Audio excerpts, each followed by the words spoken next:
Hey there, I'm Chris, and for the Tech to Protect Challenge, myself and my team put together an app called MapMyLTE, and I'm going to go over the three modes as presented in the application live in real time. Now, the core app has three ways to do recordings of journeys: with GPS, without GPS, and then without GPS with the support for floor plan overlay. And what I'm going to do is I'm actually going to accelerate a trip for the first mode, and you can see here on the screen the journey that I'm taking.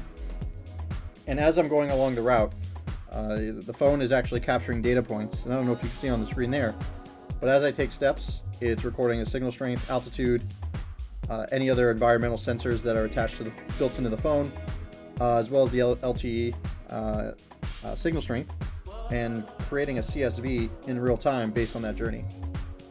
Now, the primary use case is for first responders, and we actually took this and presented it to several different firms. Initially, the app is released free, so anybody can come in here and generate a report, and based on the signal strength of the journey, it'll get mapped for you, and you'll be able to export a CSV of that particular journey for later reference.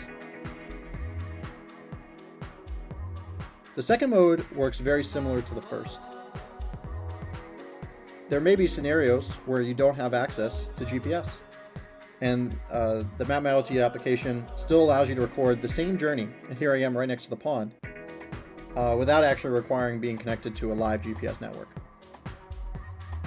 In the last mode, recording without GPS and with floor plan support, it's able to get my location, and in this case, I can actually place 4 dots on the map as shown there, and select any sort of image or floor plan that I've gathered for the environment and overlay it onto the map just like shown.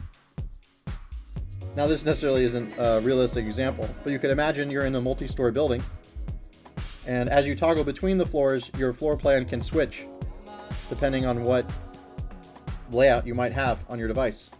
In this case, I'm just using the same image, but you can notice that I can toggle between the different floors, and those images are saved on the device during the recording. Lastly, you can correct your location. So I'm just tapping randomly on the screen here. But in the scenario where the GPS or the non-GPS detected location isn't perfect, you can hold down on the screen and tell the device that you are actually at this location. And the phone will attempt to adjust its measurement based on where you are, simply from that press.